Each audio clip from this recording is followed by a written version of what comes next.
Now we are back after a small break.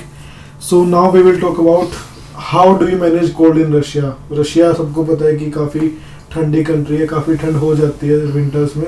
So how do you manage cold और क्या क्या problem आपको face करनी पड़ती है?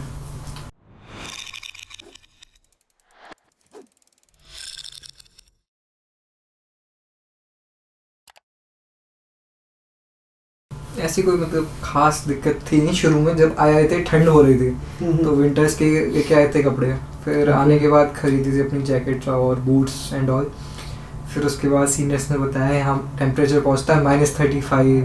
हाँ मतलब कई बार जाता है जब एक्सट्रीम हो जाती है, रात को चला जाता है. लेकिन सुनने में तो बहुत ज़्यादा लगा कि ये क्या हो गया. -35 मैंने तो मिनिमम देखा बस 5-6 तक ही देखा था. ओके. हाँ फिर इधर सुना कि -35. फिर स्नोफॉल हुआ, बड़ा सुंदर लगा देखने में. हाँ पहले दिन तो क्या अपना कॉलेज जाते थे, स्नो में खेलते खेलते कॉलेज पहुंचते थे. एक दूसरे को स्नो में धक्का दे दिया.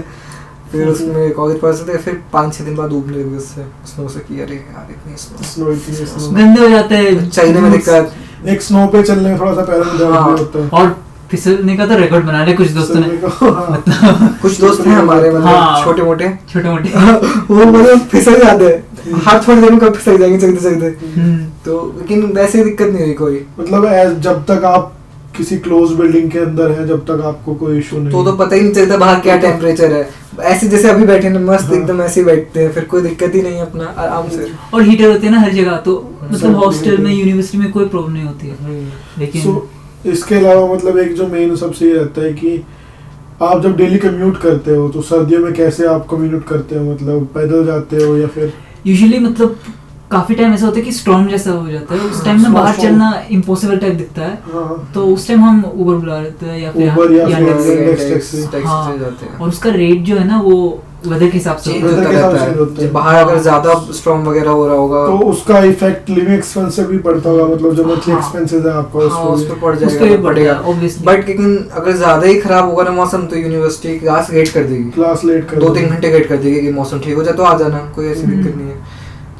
लेकिन जैसे नॉर्मल आप जब ट्रैवल करते हो, आप मान लो बस से ट्रैवल करते हो तो अराउंड 23-25 रूबल्स फेयर होता है.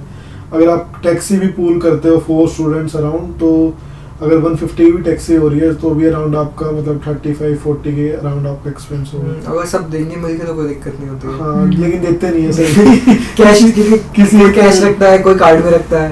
तो अभी तू दे दे, नेक्स्ट टाइम मैं दे दूंगा. नेक्स्ट टाइम आता नहीं आता. उसके लिए एक सॉल्यूशन है, मतलब कोई इससे आपको प्रमोशन नहीं कर रहा लेकिन एक ऐप आता है स्प्लिट वाइज नाम से.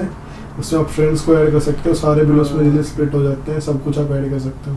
तो यही है बस, वो उसमें कोई दिक्कत नहीं है बस. मतलब कोल्ड को इतना बड़ा इशू नहीं है अगर आप सुनने में लगता है रियलिटी में नहीं होता है. और शायद पहली बार मुश्किल लग सके लेकिन कुछ 1-2 हफ्ते में सब कुछ मैनेज हो जाता है. सब कुछ मैनेज हो जाता है, इजीली हो जाता है. और जो स्नो दिखता मस्त है लेकिन टच करने को बहुत ही गंदा है. हाँ कि हम ग्लव्स के बिना फिर उसको जब मतलब मन तो करता है. फ्रॉस्ट बाइट होने का थोड़ा सा जब खेलते हैं तो पूरे हाथ रेड अपने हो गए, दिमाग खराब.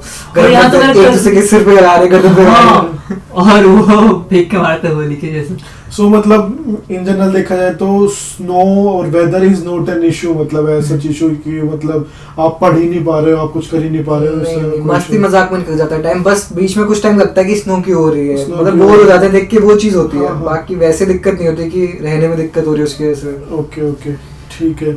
और अगर आप प्रॉपर अच्छे से अगर आप कपड़े पहनते हो तो मुझे नहीं लगता शायद कोई इशू होगा. मैं तो थर्मल्स भी नहीं पहना, मुझे तो दिक्कत नहीं हुई कोई. अगर किसी को ठंड लगती है थोड़ा मतलब होता है ना, अपना इंडिया से थर्मल्स लेके उससे इंडिया से थर्मल यहाँ जो मिलता है मतलब वो इतना क्योंकि यहाँ के को आदत होती है, हम लोगों को आदत नहीं होती है.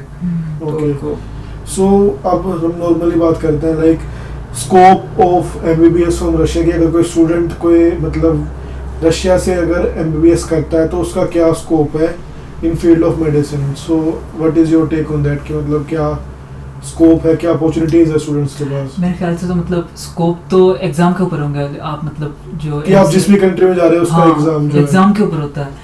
डिग्री तो आपको बस एनेबल करता हुआ एग्जाम. डिग्री तो इक्वल होती है. मेरा ये मानना, मैं शुरू से ये मानते आया हूँ कि अगर जैसे इंडिया में भी आप किसी डॉक्टर से दवाई देते हो तो कभी नहीं पूछते हो कि आप कहाँ से पढ़ के हो, आपके कॉलेज का नाम क्या था. कभी किसी ने नॉर्मली नहीं पूछा. जब तक उसका कोई रिलेटिव नहीं है, उसका एडमिशन नहीं कराया तब तक नहीं पूछेगा. क्यों पूछेगा किसी डॉक्टर से?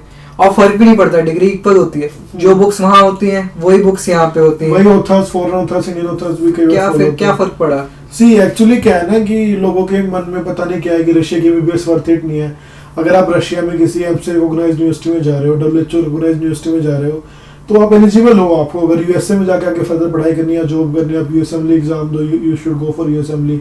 आपको यूके जाना, आप लैब एग्जाम दो, ऑस्ट्रेलिया जाना, ऑस्ट्रेलियन मेडिकल काउंसिल का एग्जाम दो, आप कनाडा जाना, कैनेडियन मेडिकल काउंसिल है, कतार के लिए आपने बताया कि यूएसएमएलई स्टेप 1 ही रिक्वायरमेंट है जेआरशिप के लिए, और फर्दर एजुकेशन के लिए आपको यूएसएमएलई स्टेप 2 भी देना है।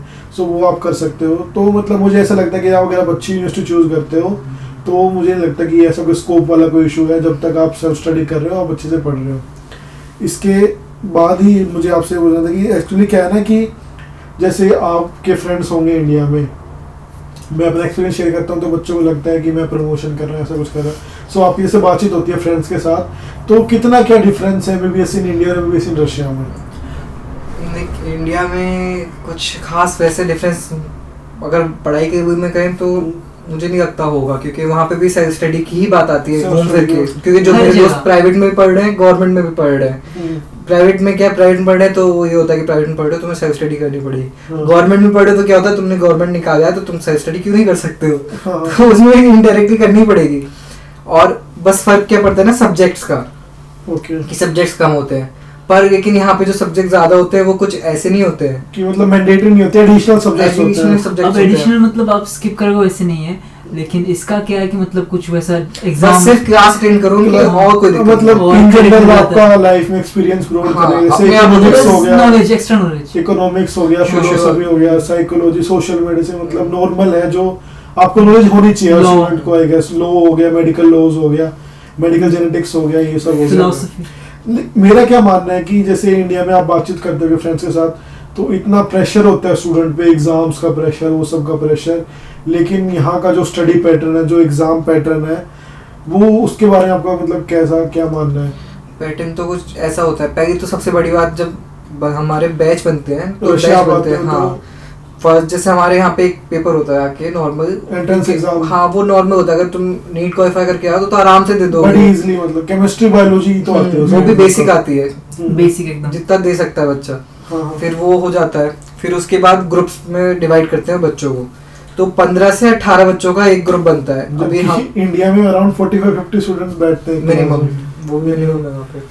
तो यहाँ पे क्या ग्रुप बन गए, अब ग्रुप के बाद हर ग्रुप में एक लीडर बनता है, लीडर किसी को बनना नहीं चाहिए, पर्सनल एडवाइस है ये, रिस्पांसिबिलिटीज बढ़ जाती है। हाँ, और बाकी बच्चे फिर दिमाग खाते हैं कि तू ये इन्फॉर्मेशन नहीं भेज रहा, जबकि अगर भेज भी रहा तो तुमने लेट हो गया, कभी कभी लेट हर किसी से हो जाता है, तो वो बच्चा कहेगा कि आपने लेट क्यों किया, तो लीडर बन जाता है ग्रुप का। फिर वो टीचर से डायरेक्ट कांटेक्ट में रहता है, अब डीन ऑफिस से कुछ भी इन्फॉर्मेशन आई वो लीडर के पास आएगी, लीडर बाकी ग्रुप में उसको बांट देता है इन्फॉर्मेशन को। इन शॉर्ट मतलब आपको अगर पढ़ाई पे ध्यान देना है तो लीडर मत बनो, ज्यादा फालतू चीजों में नहीं घुसना, तो लीडर मत बनो, सुकून से रहना है तो लीडर मत बनो।